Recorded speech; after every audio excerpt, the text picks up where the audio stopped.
오늘 아침에 집을 나섰는데 새삼 바람이 꽤 차가워졌다는 것을 느끼게 됐습니다. 날씨가 이렇게 일교차가 크고 건조해지면 컨디션을 관리하는 것이 좀 어려운 것 같은데요. 건강 잘 챙기시고 또 감기 조심하시기를 바랍니다. 우리 옆에 있는 분에게 한번 축복해 주시겠어요?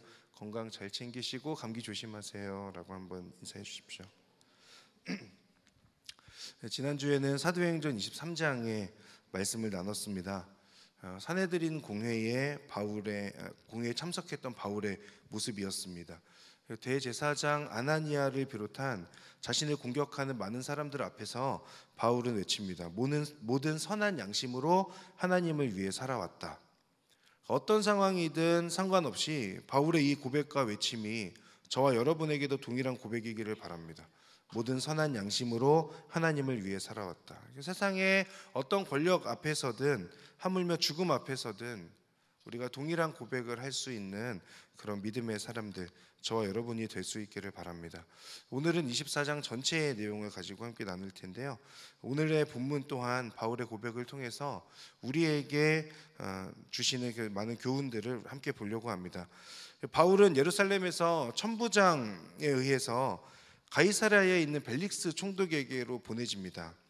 대제사장 아나니아는 변호사 더둘로라고 하는 이 사람과 함께 가이사랴에서 와서 가이사랴에 와서 바울을 고소하게 되죠.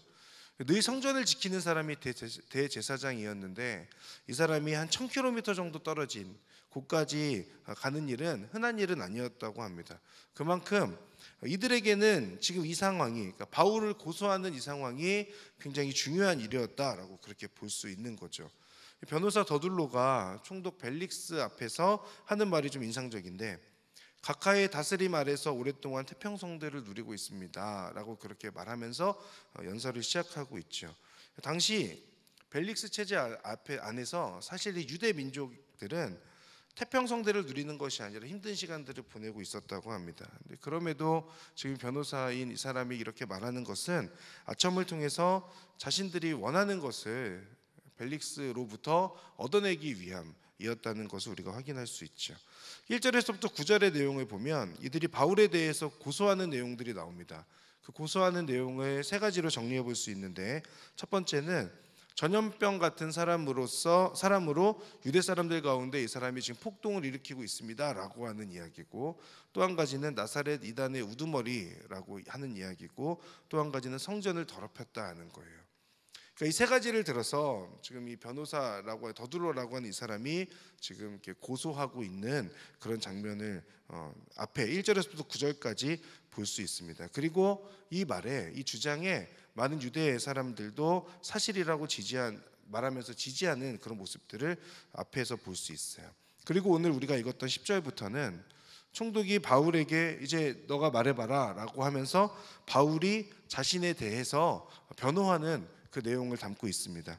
우리 10절에서부터 13절까지의 말씀 좀 길긴 하지만 함께 읽어보도록 하겠습니다. 시작. 총독이 바울에게 말하라고 손짓하자 바울이 대답했습니다. 저는 각하께서 몇 년 동안 이 나라의 재판관이셨던 것을 알고 이제 기쁜 마음으로 제 자신을 변호하고자 합니다. 제가 예배를 드리러 예루살렘에 올라간 지 12일밖에 되지 않은 것을 각하께서 조사해 보시면 쉽게 아실 수 있습니다. 저를 고소한 사람들은 제가 성전에서 누구와 언쟁을 한다거나 그 밖의 도시한 어떤 곳에서도 군중을 선동하는 것을 본 일이 없습니다. 그러니 그들은 자기들이 지금 고소한 내용을 각하께 충분히 증명할 수 없는 것입니다. 바울이 자신을 변호하면서 먼저 하는 말은 지금 고소하고 있는 이 이야기가 다 거짓이라는 거죠. 자신은 예루살렘에 올라간 지 12일밖에 되지 않았는데 어떤 폭동을 일으켰느냐라고 하는 이야기하는 거고, 그렇기에 이들은 바울이 성전에서 언쟁을 하거나 군중을 선동하는 것을 이들은 본 적이 없다는 거예요. 그러니 이들의 주장은 증명할 수 없는 잘못된 것입니다 라고 그렇게 말하고 있어요. 대제사장 아나니아보다 총독 벨릭스가 더 높은 지위 그리고 힘을 가지고 있는 사람이었기 때문에 자신을 변호하면서 위기를 모면하려고 이렇게 말하는 것이라고 생각할 수 있습니다. 그러나 바울은 지금 이들의 주장이 틀렸다는 말만 하고 있지 않아요. 이들의 주장이 틀렸습니다 라고 말하는 것으로만 그치지 않고 자신이 무엇을 믿고 있는지, 자신의 신앙 고백이 무엇인지도 지금 동일하게 함께 이야기하고 있습니다. 이런 바울의 모습을 통해서 우리가 보게 되는 것은 직면한 위기를 모면하기 위한 외침이라기보다는 지금 바울의 이 모습은 더 중요하게 생각하는 것이 있다는 것을 생각해 볼 수 있어요. 그것은 자신을 통해서 전해져야 하는 그리스도의 복음입니다. 그러니까 세상의 권력자 앞에서 자신이 말할 기회를 얻게 되었을 때에 그 상황 속에서 자신을 위한 말을 하는 것이 아니라 주님을 드러내는 말을 하고 있다는 것이죠. 이들의 잘못을 말하며 풀려날 것을 기대하는 것이 아니라 지금 바울에게 있어서 중요한 것은 자신의 믿음을 말하며 풀려나지 않는다 하여도 복음이 전해지는 것을 기대하고 있다라고 그렇게 볼 수 있습니다. 어떤 내용인지 오늘 세 가지로 정리해서 바울의 고백을 함께 볼 텐데요. 바울 자신을 고소한 사람들의 거짓된 그 주장이 틀렸음을 언급한 바울은 이제 자신의 말을 하고 있습니다. 첫 번째로 언급하는 것은 자신이 믿는 것이 무엇인가 라고 하는 것에 대한 내용인데, 이어서 나왔던 14절의 말씀 같이 한번 보겠습니다. 14절 읽겠습니다. 시작. 그러나 제가 각하께 이것을 시인합니다. 저는 이 사람들이 이단이라고 말하는 그 도를 따라 우리 조상의 하나님을 섬기며 율법과 예언서에 기록된 모든 것을 믿습니다. 아멘.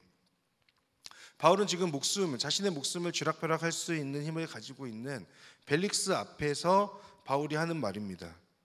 이들이 말하는 이단이라고도 하는 그 도는 자신이 만든 것도 아니고 근거가 없는 믿음도 아니고 조상이 하나님을 섬기며 율법과 예언서에 기록된 모든 것을 믿는다라고 하는 그런 고백인 것이죠. 말씀에 기록된 모든 것을 믿습니다라고 하는 그 고백인 것입니다. 바울이 가졌던 믿음과 신앙의 근거는 구약 성경이죠. 그러니까 당시에는 신약 성경이 없었으니까 유일한 말씀은 구약이었습니다. 이것은 바울을 고소한 유대인들이 늘 가까이 하면서 읽고 있었던 내용이었어요. 고소한 유대인들이 읽고 보고 믿고 따르는 것과 바울 자신이 동일하게 믿는 것이 다르지 않다라는 이야기를 하고 있어요. 그러니까 그들이 섬기는 하나님이 자신이 섬기는 하나님과 동일한 분이다라고 하는 것을 이야기하죠. 다만 한 가지 중요한 차이점이 있습니다. 하나님께서 이 땅에 보내신 예수 그리스도에 관한 믿음의 유무죠. 그러니까 동일한 구약 성경을 보지만 그러나 그 구약 성경 가운데에서 바울은 본인이 환상 가운데 만났던 예수님을 믿는 그 믿음으로 연결시키고 있는 것이고, 유대인들은 그 성경을 보면서도 그 안에 예언되어져 있었던 예수님에 대한 알미 전혀 없는 그런 상황이라고 볼 수 있습니다. 구약 성경을 읽는 유대인들이 놓친 그것은 구약의 모든 내용이 메시아 즉 예수 그리스도를 향하고 있다는 사실이에요. 하나님의 천지 창조에서부터 구약의 모든 사건들은 예수 그리스도를 향하고 있습니다. 아브라함이라고 하는 사람이 선택이 되고 자손들이 번성하면서 야곱을 통해서 12지파로 형성이 되고, 나중에 가서 보면 남과 북으로 또 나눠지게 되고, 그리고 망하는 것 같지만 다시 회복되는 유대 민족의 그 역사 속에서 하나님께서 꾸준하게 유대인들에게 하셨던 그 말씀은 예언자들을 통해서 예수님께서 탄생할 것이다, 메시아가 너희들에게 있을 것이다 라고 하는 그 말씀을 구약 성경 내내 하나님께서 하셨던 거죠. 같은 성경의 내용을 보고 있지만 그러나 유대인들은 그 성경 말씀을 자신의 지위와 권력을 유지하기 위해서 그 말씀을 활용하고 있었다면, 바울은 그 말씀 안에 담겨있는 진짜 뜻을 깨닫고 예언의 성취를 믿었던 거라고 할 수 있습니다. 그러니 14절의 말씀에 기록된 모든 것을 믿는다라고 하는 그 고백은 사실 유대인들에게는 지금 해당되고 있지 않은 거예요.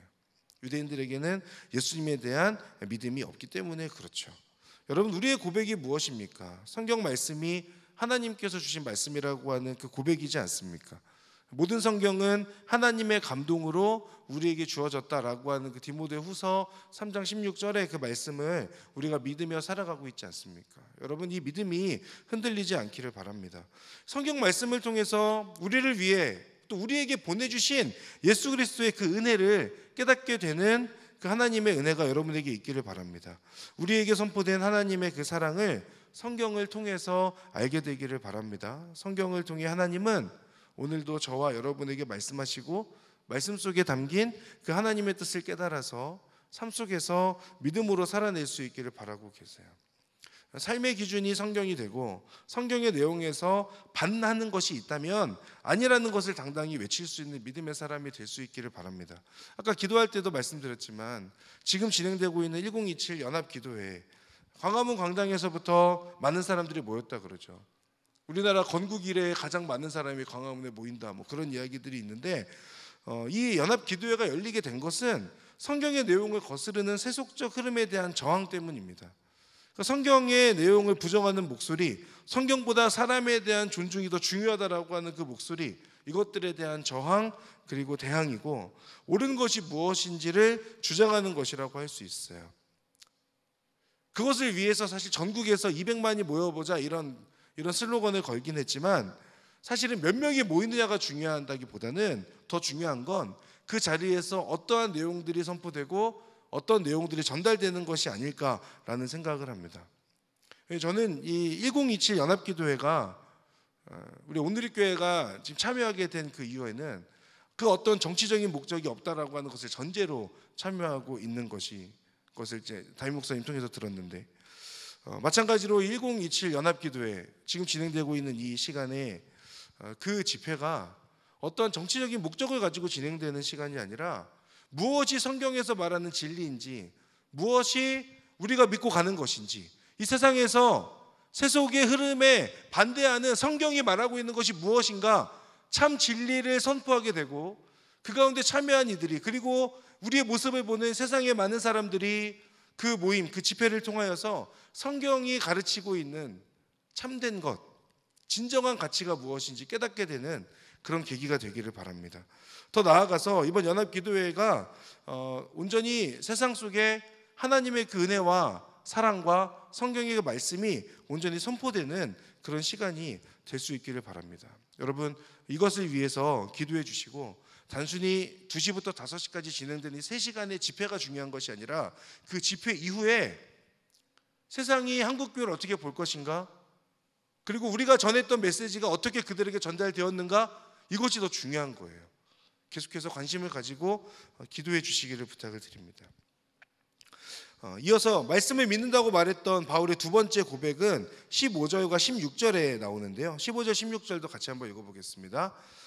또 이 사람들과 마찬가지로 하나님께 같은 소망을 두고 있으니 그것은 의인과 악인의 부활이 있을 것이라는 것입니다. 그렇기 때문에 저는 하나님과 사람 앞에서 항상 거리낄 것 없는 양심을 지니려고 애쓰고 있습니다. 아멘. 자, 바울의 두 번째 고백은 자신을 고소한 이들과 같이 자신도 하나님께 소망을 두고 있다라고 하는 그 고백입니다. 그러니까 그들도 하나님을 믿고 자신도 하나님을 믿는다는 것 그리고 그 하나님을 주인 삼고 하나님을 의지하며 하나님께 소망을 두고 있다는 거죠. 하나님께 소망을 두고 있습니다라고 하는 그 고백이 바울에게서 있는 고백입니다. 그 소망이 무엇인가? 오늘 본문에서는 의인과 악인의 부활이라고 고백하고 있습니다. 이 부분에 조금 의아할 수 있죠. 의인의 부활, 예수님의 믿음으로 부활하는 건 알겠는데 악인의 부활을 이야기한다는 것 성경에 쉽게 나오지 않는 내용이고 좀 애매하게 받아들여질 수 있는 그런 내용일 수 있겠다 싶습니다. 지금 바울은 부활신앙을 말하면서 의인과 악인의 부활을 설명하고 있습니다. 지금 이 바울이 이야기하는 것은 의인은 영원한 생명과 상급을 위한 부활이라면 악인은 영원한 형벌에 대한 부활이라고 할 수 있죠. 그러니까 지금 바울이 말하는 것은 악인이라고 하는 예수님을 믿지 않는 자가 진정 부활할 거다라고 하는 그 확신에서까지 이야기한 건지는 전 잘 모르겠습니다. 솔직하게. 그러나 바울이 지금 분명하게 이야기하는 것은 믿지 않는 사람들에게 확실한 경고를 하고 있는 거예요. 의인들에게는 영원한 상급에 대한 분명한 부활이 있습니다 라고 하는 것을 이야기하는 것이고 예수님을 믿지 않는 자들에게는 영원한 그 지옥 안에 갇혀서 계속해서 심판이 있고 그 형벌 가운데 있을 것입니다. 그러니 여러분 그 가운데 있지 말고 주님께로 돌아오십시오 라는 이야기를 하고 있는 거죠.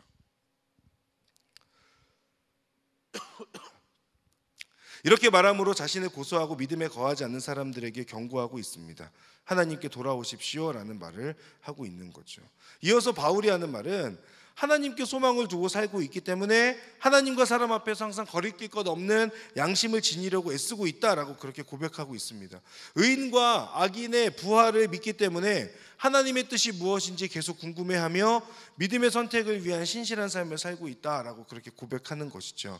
이것은 하나님 앞에서 그리고 사람 앞에서 즉 살아가는 그 모든 순간 속에서 하나님의 뜻이 최우선되는 삶을 살아간다라고 하는 의미를 가지고 있어요. 이것이 하나님께 소망을 두고 살아가는 사람의 모습입니다. 우리가 여러 번 들었던 말씀 시편 42편 11절에 이렇게 되어 있죠. 개역개정입니다. 내 영혼아 내가 어찌하여 낙심하며 어찌하여 내 속에서 불안해하는가. 너는 하나님께 소망을 두라. 나는 그가 나타나 도우심으로 말미암아 내 하나님을 여전히 찬송하리로다. 아멘. 하나님의 뜻을 우선하고 하나님을 신뢰하며 하나님을 의지하며 살아가는 사람은 그 상황 앞에서 낙심하거나 불안해하지 않는다라는 믿음의 고백입니다. 왜냐하면 하나님께 소망을 두고 하나님을 바라보는 삶을 살아가기 때문이죠.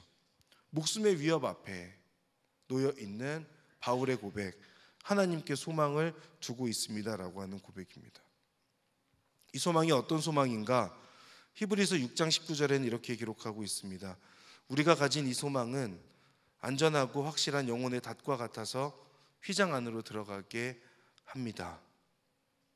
우리가 가지고 있는 이 하나님께 소망을 둔다는 것, 부활이라고 하는 소망, 하나님을 믿음으로 나에게 주어지는 은혜와 영생의 그 삶은, 그 바울의 고백은 하나님께 소망을 두면 어떤 상황 가운데서도 흔들림 없이 하나님을 의지하고 바라볼 수 있다는 것, 안전하고 확실한 영혼의 닷과 같아 배가 정박할 때에 그 배가 다른 데로 떠내려가지 않게 하기 위해서 바닥에 심어놓은 그 닷과 같은 그것이 소망이라는 거죠. 하나님께 소망을 두고 살아갈 때 세상의 파도 가운데 어쩌면 흔들릴 수 있을지는 모릅니다. 그러나 적어도 그 파도에 휩쓸려 떠내려가지는 않는 그리스도인의 정체성을 붙들고 살아갈 수 있는 거죠. 그 비결이 어디에 있느냐? 지금 바울의 고백을 통하여 알 수 있게 되는 것은 하나님께 소망을 두는 인생입니다. 하나님께 소망을 두는 것. 우리의 삶이 때로는 어렵고 힘들고 지칠 수 있죠. 그 가운데 하나님에 대한 의심이 생겨날 수도 있습니다. 그러나 하나님께서 나를 사랑하신다는 그 믿음과 하나님을 믿음으로 인하여서 내 안에 영생이 주어지고 부활에 대한 소망을 품고 살아가는 사람은 그 영혼의 닷과 같은 것들이 있다는 거예요. 파도가 왔을 때 흔들릴 수 있지만 그러나 떠밀려서 휩쓸려가지 않는 그 배와 같이 우리가 하나님을 붙들고 그 소망을 붙들고 살아간다면 우리의 그 모습 가운데는 그 닻을 내리고 서 있는 배처럼 우리가 멈춰 있어야 될 곳이 어딘지, 가야 할 곳이 어딘지, 머물러야 할 곳이 어딘지 그것들을 알 수 있다는 거죠. 하나님께 소망을 두고 살아가는 여러분, 그 파도에, 세상의 파도에 휩쓸려 떠내려가지 않는 그리스도인의 정체성을 붙들고 살아가는 여러분 될 수 있기를 바랍니다. 이 고백이 하나님께 소망을 두었다라고 하는 그 고백, 이 고백이 여러분의 고백, 또 저의 고백이 될 수 있기를 바랍니다. 마지막 세 번째 바울의 고백은 자신은 전염병같이 폭동을 일으키는 사람이 아니라는 거죠. 17절 말씀 같이 한번 읽겠습니다. 시작. 저는 제 민족에게 구제금을 전달하고 예물도 드리려고 여러 해 안에 예루살렘에 왔습니다. 아멘. 자, 바울의 고백은 5절에 고소한 이들의 주장처럼 폭동을 일으키는 자, 영어 버전에서 트러블 메이커라고 되어 있는 그 트러블 메이커가 아니라 자신은 그 정반대의 피스 메이커라고 하는 거죠. 바울을 고소한 사람들은 바울이 예루살렘에 와서 폭동을 일으킨다라고 그렇게 주장하고 있지만 바울의 주장은 내가 예루살렘에 가서 폭동을 일으킨 것이 아니라 구제금을 전달하고 성전에 예물도 드렸다는 거예요.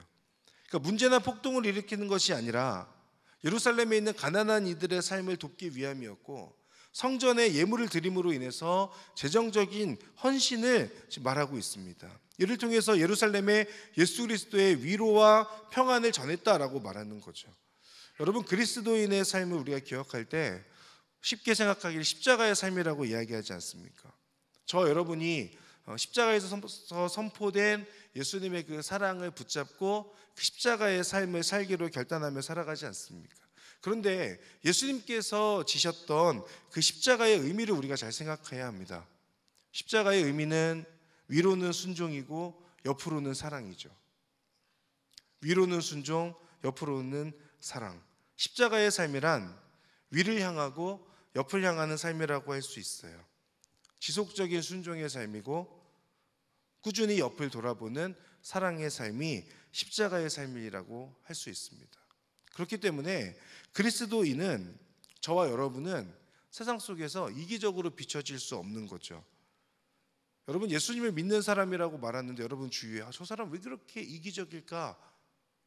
라고 생각되는 사람 혹시 마음속에 떠오르는 분이 있다면 단언컨대 그분은, 죄송합니다, 십자가의 사랑을 모르는 사람입니다. 제대로 알지 못하는 사람. 예수님께서 우리에게 말씀하신 것, 그리고 하나님께서 구약 성경에서도 계속해서 말씀하신 것, 마음과 생명과 뜻을 다해 하나님을 사랑하고 내 이웃을 내 몸과 같이 사랑하라. 예수님의 말씀이고 십자가에 선포된 예수님의 사랑의 메시지이죠. 위로는 하나님을 향하여서 그 하나님을 사랑하는, 또 순종하는 삶을 살아가고, 옆으로는 그 사랑의 눈길로 계속해서 옆에 있는 사람들을 지켜보며 그들에게 손을 내밀 수 있는 그리스도인의 삶이 십자가의 삶이라고 할 수 있어요. 이것이 세상 사람들과 그리스도인이 구별되는 지점입니다. 소명에 충실한 바울은 이방인을 위한 선교에 힘썼습니다. 복음을 증거하기 위해 힘썼어요. 그러나 예루살렘 교회와 유대인들을 위한 긍휼과 사랑에도 분명하게 충실하고 있는 모습을 오늘 본문 속에서 확인하고 있습니다. 그 십자가 사랑을 실천하는 것, 이것이 제가 말씀드리는 세상 사람들과의 구별되는 지점이죠. 속한 곳 어디서나 문제를 일으키는 사람이 아니라 사랑과 평화를 실천하는 사람, 그래서 세상 사람과 구별된 삶으로 십자가를 붙들고 살아가는 사람, 저와 여러분이 될 수 있길 바랍니다. 갈렙 공동체의 비전도 또 수련회의 주제도 이 지점에 맞닿아 있죠. 수직과 수평의 십자가 사랑을 붙들고 사는 겁니다. 세상 사람들과 구별되며 세상 속에 긍휼과 사랑을 증거하는 삶을 살아가는 것, 저와 여러분의 삶의 목적이 되기를 주님의 이름으로 축복합니다. 그런데 문제는 뭐냐면, 이렇게 자신을 변호하고 당당히 외쳤지만 바울의 상황이 그대로였다는 데 있어요. 27절, 우리가 아까 읽지 않았지만 마지막으로 27절을 한번 보겠습니다. 2년이 지난 후 벨릭스의 뒤를 이어 보르기오 베스도가 총독이 됐습니다. 그러나 벨릭스는 유대 사람들에게 환심을 사려고 바울을 그대로 감옥에 내버려 두었습니다. 보십시오. 그 후에 이 앞에 나왔던 그 내용을 우리가 본 후에 바울은 2년 동안이나 계속해서 감옥에 있게 돼요. 물론 이 벨릭스 총독이 바울을 지키라고 말하고 자유를 주라고 이야기하고 친구들을 만나는 것도 허락했어요. 그리고 바울을 다시 부르겠다고도 했습니다. 그리고 성경을 보면 이 벨릭스가 바울이 혹시나 자신에게 뇌물을 바치지 않을까 생각하여 기대하면서 수시로 바울과 대화를 나눴다라고 그렇게 기록하고 있어요. 그런데 바울은 뇌물을 바치지 않았고 벨릭스는 그런 바울을 그냥 내버려 둔 채 지금 2년의 시간이 흘러가는 겁니다. 바울이 자신 스스로를 변호하고 당당하게 믿음을 선포했습니다. 그러면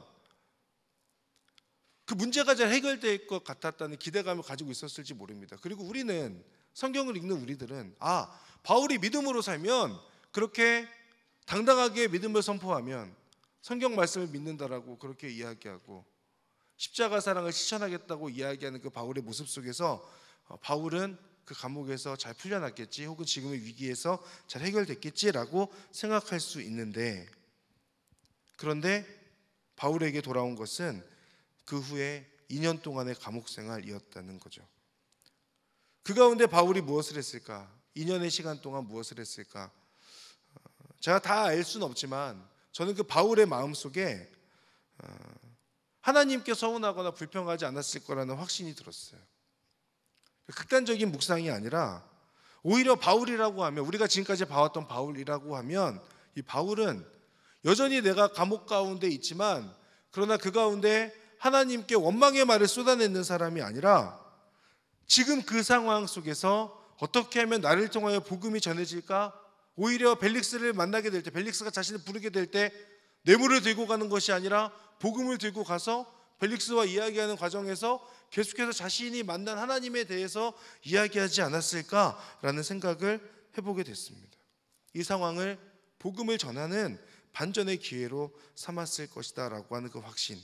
왜냐하면 바울은 계속해서 우리가 봐왔던 바울은 상황과 환경에 굴복하는 사람이 아니라 하나님께 순종하며 세상 속에서 당당히 복음을 살아내는 사람이었기 때문이죠. 그리고 그 이후에 바울이 로마로 압송되는 과정에서도 또 그 로마에서도 복음을 전하는 자로 계속해서 세워져 있는 것을 볼 때 아마 이 묵상은 과한 묵상이 아니라 이 성경을 기반으로 하는 옳은 묵상이지 않을까라는 생각을 해보게 됩니다. 저는 이 바울의 모습이 저와 여러분의 모습이 될 수 있기를 바랍니다. 상황과 환경에 굴하면서 우리가 내가 어떻게 하면 지금 상황에서 이득을 취할까 혹은 이 위기를 벗어날까에 고민하기보다 지금의 그 어려움 앞에서 해결되지 않는 문제 앞에서 여전히 하나님을 붙들 수 있는 믿음, 그리고 하나님을 나를 통해 하나님이 전해지기를 소망하는 그런 믿음이 저와 여러분들 가운데 있기를 바라요.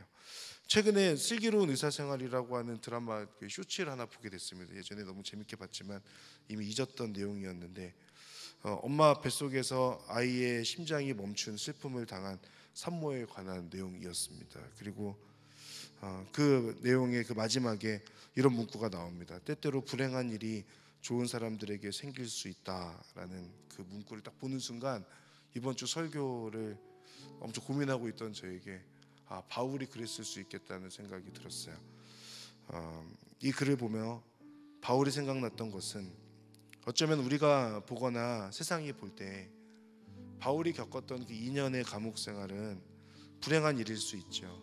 그런데 바울은 이것을 스스로 여기기를 불행하다 생각하지 않았을 것이 분명합니다. 바울은 여전히 자신과 함께 하시는 하나님을 확신했고 당장 손에 잡히는 반전은 없을지라도 여전히 변함없이 나를 사랑하시는 하나님을 바라보고 있었던 거죠. 그리고 그 하나님을 포기하지 않는 그런 바울이었을 겁니다. 사랑하는 여러분, 바울처럼 나와 함께 하시는 하나님을 확신하며 그리고 변함없이 나를 사랑하시는 그 하나님을 붙들고 믿음의 길을 포기하지 않는 여러분이 될 수 있기를 바랍니다. 바울은 하나님의 말씀을 믿었어요. 그 말씀 속에는 우리를 향한 하나님의 사랑이 가득합니다. 말씀 속에 담긴 하나님의 사랑을 깨닫게 되고 그 사랑 안에 거하는 여러분이 되기를 주님의 이름으로 축복합니다. 또한 하나님께 소망을 두고 살았습니다. 영혼의 닷과 같은 것. 그래서 세상의 파도에 휩쓸려 가지 않는 믿음의 소유자로 살아가는 것. 여러분, 우리가 가지고 있는 그 믿음은요, 여러분의 삶이 흔들릴 때에 다른 어떤 곳으로 이탈되지 않도록 여러분을 붙들어주는 마음속의 기둥과 같은 겁니다. 여러분의 마음에 영혼의 닻을 내리고 마음속에 믿음이라고 하는 큰 기둥을 심고 살아간다면 예수님을 붙드는 그 믿음 안에서 세상 속에서 우리가 흔들리지 않고 주님 붙들고 살아갈 수 있다고 믿습니다. 그런 영혼의 닭과 같은 하나님께 소망을 두고 살아가는 여러분이 되기를 주님의 이름으로 축복합니다. 그리고 상황이 변하지 않아도 그 상황을 주관하시는 변함없는 하나님의 사랑을 붙드는 겁니다. 동시에 수직과 수평의 십자가 사랑을 실천하며 살아가는 거죠.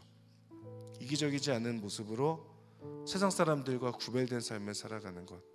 끊임없이 하나님을 바라봐야 되겠지만 지속적으로 옆에 있는 사람들을 돌아보는 여유와 또 그 사랑의 눈길과 손길도 우리 가운데 필요합니다. 이것이 바울이 언제 어디서나 당당하게 믿음을 선포하고 살아갈 수 있었던 이유였던 거죠. 사랑하는 여러분, 늘 하나님의 말씀을 믿고 하나님께 소망을 두고 그리고 수직과 수평의 십자가 사랑을 실천하는 삶을 통하여서 하나님께서 귀히 여기는 하나님의 사람들, 그리고 언제 어디서나 당당하게 하나님의 이름을 전하고 하나님의 사랑을 선포하는 우리 모두 그런 믿음의 그리스도인들 될 수 있기를 바랍니다. 우리 시간에 함께 찬양하며 기도하며 나아가겠습니다.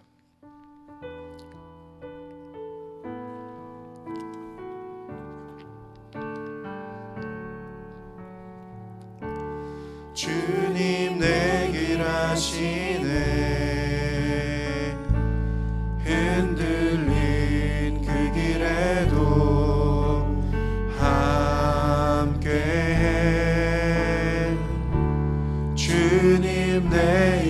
하시네. 멈춰진 나의 삶에도 늘 함께해. 나의 힘이 되신 주 항상 같은 곳에서 주가 나의 도움 되시네.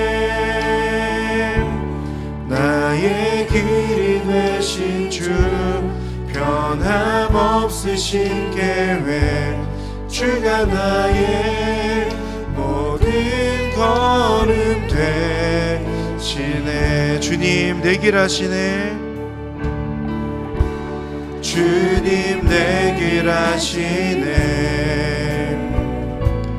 흔들린 그 길에도 함께해. 주님 내 일 하시네. 멈춰진 나의 삶에도.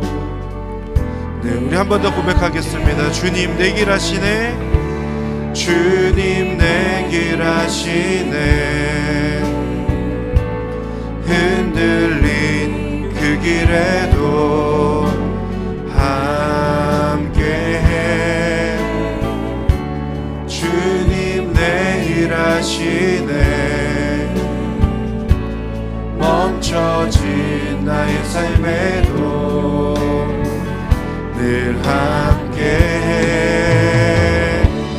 나의 힘이 되신 주 항상 같은 곳에서 주가 나의 도움 되시네. 나의 길이 되신 주 변함없으신 계획 주가 나의 모든 걸음 돼. 나의 힘이 되신 주 나의 힘이 되신 주 항상 같은 곳에서 주가 나의 도움 되시네. 나의 길이 되신 주 변함없으신 계획 주가 나의 모든 걸음 돼. 우리 시간에 먼저 기도하며 나아갈 때 우리 하나님께 소망을 두기로 다시 한번 결단하며 나아가는 기도의 시간에 갖기를 원합니다.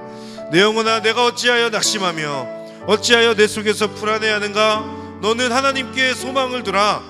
나는 그가 나타나 도우심으로 말미암아 내 하나님을 여전히 찬송하리로다. 아멘. 이 고백이 우리의 고백이 되기를 원합니다. 또한 우리가 가진 이 소망은 안전하고 확실한 영혼의 닷과 같아서 휘장 안으로 들어가게 합니다. 이 믿음의 고백 또한 이 시간 우리의 입술의 고백이 되기를 원합니다. 하나님, 제가 하나님께만 소망을 두는 인생을 살아가기를 원합니다.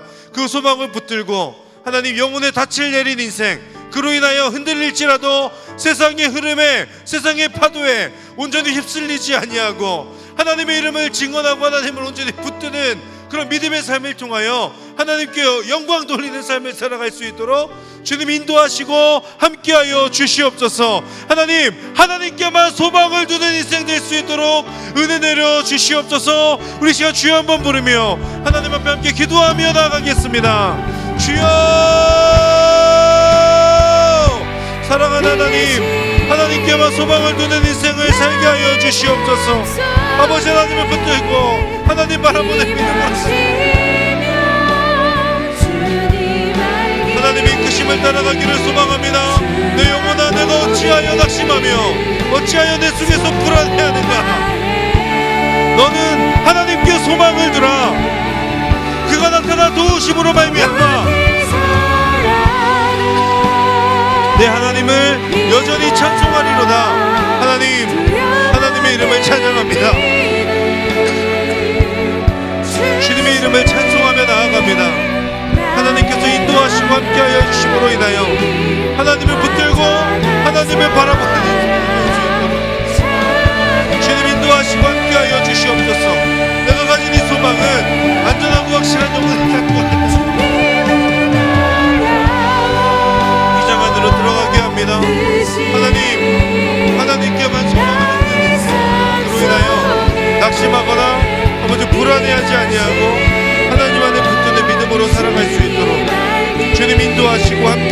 주시옵소서.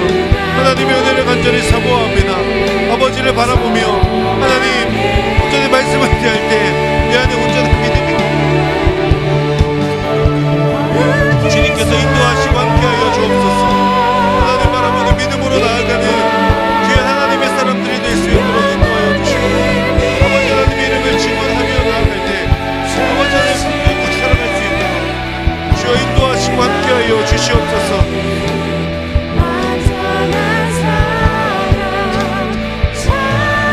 이 시간 한 번 더 기도하며 나아갈 때 하나님 세상 한복판에서도 언제 어디에서나 당당하게 주님의 이름을 증언하고 선포하는 이가 될 수 있도록 인도하여 주시옵소서. 하나님의 이름을 증언함에 있어 부족함 없는 하나님의 사람으로 저를 세워주십시오. 그리고 그 하나님의 말씀에 온전히 의지하며 그 말씀을 붙들고 믿음으로 살아가는 자가 될 수 있도록 인도하여 주시옵소서. 하나님 세상이 무엇을 말하든 상관없이 하나님의 말씀에 말씀한다면 그 말씀에 순종하고 순응하는 인생이 될 수 있도록 하나님 이끌어 주시고 함께하여 주시옵소서. 하나님의 말씀을 붙들고 믿음으로 살아가며 그 말씀에 의지하여 세상 속에서 하나님의 이름을 증거하는 하나님의 사람으로 세워질 수 있도록 하나님 은혜 주시고 인도하시고 함께하여 주시옵소서. 이 시간 하나님의 그 말씀을 기준 삼는 인생, 하나님 말씀을 온전히 의지하며 살아가는 인생이 되기를 결단하며 이 시간 한 번 더 하나님 앞에 주여 한번 부르면 그 결단을 담아 기도하며 나가겠습니다. 주여! 사랑하는 하나님, 한 번 더 기도하는 것은 하나님의 그 말씀을 기준 삼고 살아가기를 원합니다. 하나님 인도하시고 함께하여 주시옵소서. 아버지를 바라보는 그 믿음으로 나아가 그 말씀을 기준 삼는 하나님의 사람들이 될 수 있도록 주여 인도하시고 함께하여 주옵소서. 아버지 하나님을 붙들고 살아갑니다. 주님의 이끄심을 따라가기를 간절히 원합니다. 하나님 도와주시고 함께하여 주시옵소서. 성경의 그 말씀이 나의 믿음의 근거이고 하나님의 사랑의 아버지 분명한 증거인 줄 압니다. 하나님을 붙들고 하나님을 바라보는 믿음으로 살아갈 수 있도록 주여 인도하시고 함께하여 주시옵소서. 하나님의 그 말씀 앞에 담대하게 거침없이 하나님의 이름을 증언하는 자로 살아갈 수 있도록 아버지 이끌어 주시고 언제 어디에서나 당당하게 그 하나님의 말씀을 기준 삼아 아버지 세상 속에서 아버지는 온전히 증언하고 증거하고 선포하는 하나님의 사람이 될 수 있도록 주여 인도하시고 함께하여 주옵소서. 하나님의 이름을 찬양하기를 소망합니다. 그 말씀을 온전히 붙들고 의지하며 살아가기를 간절히 원합니다. 주님 이끌어주시고 함께하여 주심으로 하나님의 뜻에 순종하며 아버지 앞으로 사랑을 실천하는 하나님의 사람들이 될 수 있도록 주여 인도하시고 함께하시고 은혜 내려 주시옵소서. 다시 한 번 더 하나님 앞에 기도하며 나아갈 때에 십자가의 삶을 살기를 결단하며 또 그 가운데 하나님의 은혜를 구하며 기도합시다. 하나님 십자가의 삶을 살기를 소망합니다. 위로는 하나님께 순종하고 하나님을 사랑할 뿐 아니라 옆에 있는 그 사람들을 돌아볼 수 있고 그들의 그 필요를 채워줄 수 있고 그들에게 사랑을 실천할 수 있는 그리스도인이 될 수 있도록 하나님 인도하여 주시옵소서. 하나님을 사랑하는 것도 중요하지만 주님께서 말씀하셨던 것처럼 내 이웃을 내 몸과 같이 사랑하라 말씀하신 그 말씀에도 아버지 부담감을 느끼고 책임감을 갖고 세상 속에서 그리스도인으로 그 사랑을 실천하는 자로 살아가기를 소망합니다. 하나님 내 안에 이기적인 마음들이 있습니다. 하나님 그 모든 마음들을 내려놓게 하여 주시고 하나님께서 알려주신 하나님을 사랑하고 이웃을 사랑하는 그 삶에 열심을 내며 살아가는 그리스도인이 될 수 있도록 인도하여 주십시오. 하나님 그 가운데 하나님의 깨달음을 주시고 하나님의 은혜를 더하여 주셔서 위로는 순종과 사랑, 옆으로는 돌아봄과 사랑을 실천하는 하나님의 사람이 될 수 있도록 하나님 제 삶을 이끌어 주시고 함께하여 주십시오. 그 마음에 소망함이 있는 분들은 이 시간 하나님 앞에 주여 한번 부르며 그 수평과 수직의 삶을 살게 해달라고 함께 기도하며 나가겠습니다. 주여 한 번 더 기도하는 것은 아버지 하나님 주님의 그 십자가에 선포된 그 사랑을 기억합니다. 위로는 하나님의 사랑을 하나님께 순종하는 것을 기억합니다. 옆으로는 그들의 필요가 무엇인지 그들에게 다가가 사랑을 전할 수 있는 하나님의 사람이 되기를 원합니다. 주님께서 인도하시고 함께하여 주심으로 하나님의 이름을 증언하게 하여 주시고 하나님의 이름을 선포하게 하여 주시고 놀라운 하나님의 이끄심 가운데 아버지를 바라보는 믿음의 사람들이 될 수 있도록 주여 인도하시고 함께하여 주시옵소서.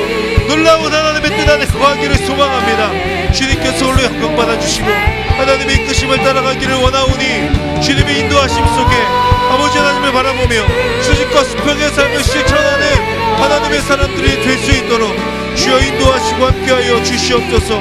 아버지 하나님, 하나님의 이름을 따라갑니다. 주님께서 말씀하시는 아버지 하나님 선포되게 하여 주시고 하나님의 이름만이 우리를 통하여 온전히 선포될 수 있도록 주여 이끌어 주시고 함께하여 주옵소서. 아버지 하나님의 그 사랑을 증언하며 증거하오니 아버지 하나님 수직과 수평의 균형을 통하여 하나님의 이름을 증거하는 하나님의 사람들이 될 수 있도록 주여 인도하시고 함께하여 주십시오.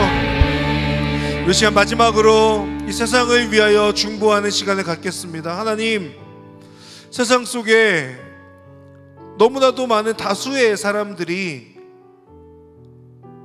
성경적 가치에 반하는 목소리들을 내며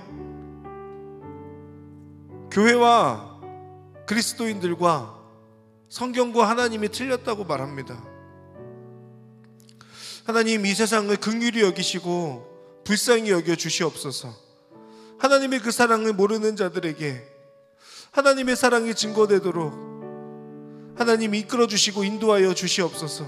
하나님, 오늘 진행되고 있는 연합기도의 그 이후에 세상이 하나님의 그 말씀과 교회의 외침에 귀 기울일 수 있도록 인도하여 주시고 그것을 통하여 하나님께서 원하시지 않는 그 죄와 악의 모습들이 아버지 온전히 무너져 내리는 이 세상이 될 수 있도록 이끌어 주시고 함께하여 주시옵소서. 하나님, 이 한국교회가 그리고 이 한국사회가 아버지 하나님 여전히 그 목소리를 낼 수 있을 때 당당하게 외치는 오늘의 그 모든 외침 속에 하나님의 인도하심과 이끄심이 있으므로 하나님이 세상에서 하나님께로 온전히 돌아오는 하나님의 백성들이 있도록 주여 인도하시고 함께하여 주옵소서. 우리 마지막으로 이 세상을 긍휼히 여기는 그 마음으로 중보하며 함께 기도하며 나가겠습니다. 기도하겠습니다.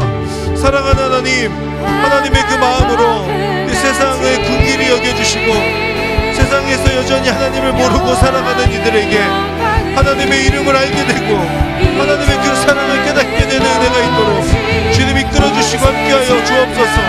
하나님의 이름을 찬양하는 아버지 우리의 그 목소리에 하나님의 이름이 선포되게 하여 주시고 나의 목소리, 우리의 목소리가 아니라 하나님의 마음, 하나님의 목소리, 하나님의 뜻이 그들 가운데 온전히 선포될 수 있도록 주여 인도하시고 함께하여 주옵소서.